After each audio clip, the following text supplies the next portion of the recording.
Quel est le meilleur moment pour faire du cardio? Avant ou après l'entraînement? Faire du cardio après fait-il perdre du muscle?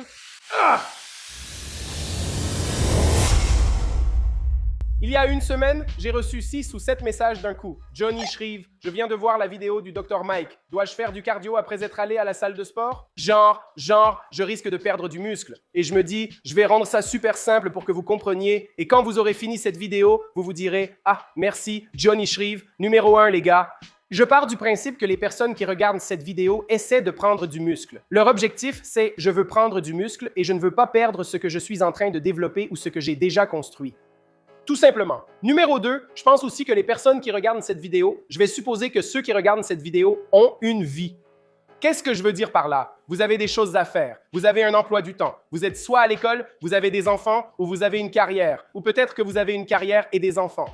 Peut-être que vous avez une carrière et que vous êtes à l'école. Peut-être que vous avez une carrière, l'école et des enfants. Vous disposez d'un temps limité à organiser et prioriser. Il est donc possible que vous ne puissiez aller à la salle qu'une seule fois. Vous devez faire toutes vos séances d'entraînement, votre cardio et votre musculation en une seule séance. Vous essayez de savoir comment maximiser la prise de muscle et la perte de graisse sans perdre tout votre muscle. Je suppose que c'est ça, non? J'ai raison? J'ai raison. Parfait. Très bien. Pendant vos jours d'entraînement, peu importe le groupe musculaire travaillé, dos, jambes, poitrine, triceps, biceps, mollets, etc. Votre outil, c'est du cardio à intensité constante à faible impact. À quoi ressemble le cardio à faible impact et intensité constante? Salut, ça va? Qu'est-ce qui se passe, Jim? Tu vas bien? Quoi de neuf? C'est quoi? Je disais, ouais mec, tu travailles dur, on bosse à peine. Je travaille dur constamment. Tu comprends? Essaie de ne pas toucher ici, d'accord? C'est mieux, non? C'est ton cardio à intensité constante. Tu vas augmenter ça jusqu'à une inclinaison de 15 parce que plus c'est élevé, plus tu vas brûler de calories avec le cardio. Tu baisses la vitesse à 1,5 puis ajustes selon tes besoins, mais tu dois pouvoir faire du cardio et parler à la personne à côté de toi. Pendant tes jours de repos, si tu décides, hey mec, tu sais quoi? Je vais ajouter un peu de HIIT. Tu peux faire tout le HIIT que tu veux. Tu peux faire du HIIT toute la journée pendant tes jours de repos, mais tu ne feras pas de HIIT après l'entraînement. Je vais te donner 2 scénarios ici, d'accord? Premier scénario, tu vas à la salle vers 4-5 heures autour de l'heure du dîner. Je ne sais pas quand c'est le dîner pour vous, mais c'est entre 4 et 6 heures, d'accord? Et je suppose que tu as probablement mangé quelques repas avant aussi. Si tu t'entraînes autour de l'heure du dîner, tu as probablement mangé, je ne sais pas, peut-être 1 ou 2 repas. Si tu es juste une personne lambda, peut-être que c'est à peu près ça, non? Si tu es un culturiste, tu as probablement déjà mangé 3 repas avant d'aller à la salle. Tu fais ton entraînement. Ah, quel super entraînement! Ouf! Maintenant, c'est le moment de brûler un peu de graisse. Ensuite, tu vas faire ton cardio, puis tu termines ton cardio et tu rentres chez toi pour manger à nouveau. Fin de l'histoire. Voilà les gars. Assurez-vous simplement d'être bien alimenté. Je vais approfondir un peu plus.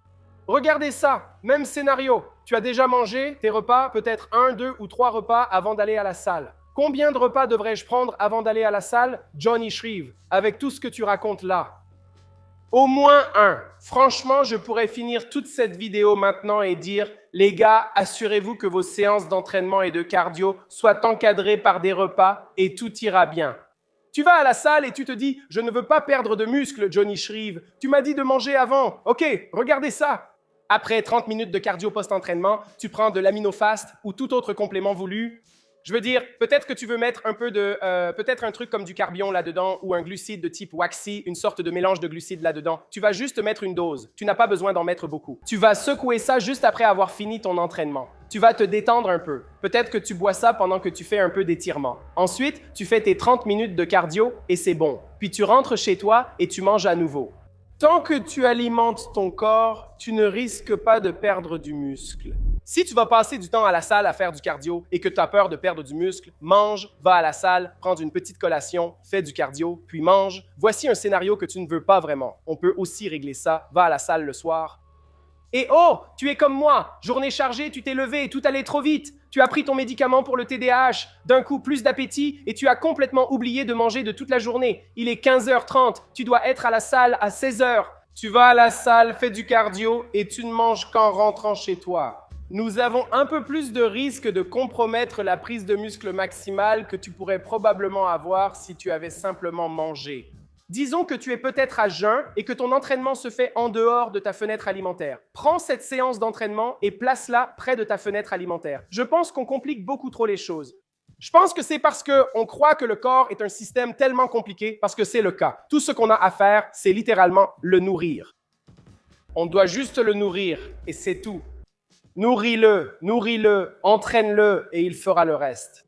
On n'a plus à s'inquiéter de rien après ça. Tout ce qu'on a à faire, c'est de mettre les bons aliments dans notre bouche, les bonnes quantités, entraîner le système, mettre encore un peu de nourriture dans sa bouche, bien s'hydrater, laisser le système se reposer, puis se lever et recommencer. Le corps s'occupe de toutes les choses extrêmement compliquées. Je ne sais pas quoi faire. Mon Dieu, je ne veux pas perdre mes muscles. Dois-je faire des choses qui ne me plaisent pas? Aller à la salle, faire du cardio, mange simplement à ce moment-là. Tu vas bien, ton corps s'adaptera. Peut-être que certains pensent « Attends, Johnny Shrev, tu prenais des stéroïdes avant. » Oui, un peu. Mais si tu prends des stéroïdes, tu ne devrais pas t'inquiéter de cette situation.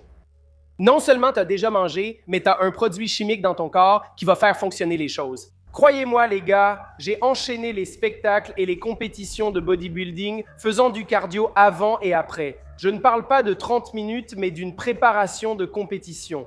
Je faisais presque 2 heures de maquillage, environ 3 heures de cardio pendant la préparation, et je n'ai perdu aucun muscle parce que j'étais chargé à bloc. Si tu prends des stéroïdes et t'inquiètes de perdre du muscle après le cardio post-entraînement, tu as déjà mangé toute la journée, détends-toi.